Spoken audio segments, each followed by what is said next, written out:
Hindi pala natin dapat ikalungkot kapag may mga tao sa buhay natin na hinahayaan ng Diyos na mawala. Sadyang inaalis niya ang mga ito dahil saksi siya sa mga negatibong nilalaman ng puso't isipan nila.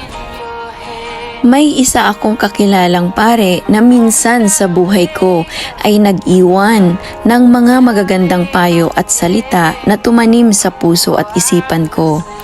Ang sabi niya, kapag nawawala daw ang ibang mga tao sa buhay natin, that means God is trying to clear our vision by removing people in our life.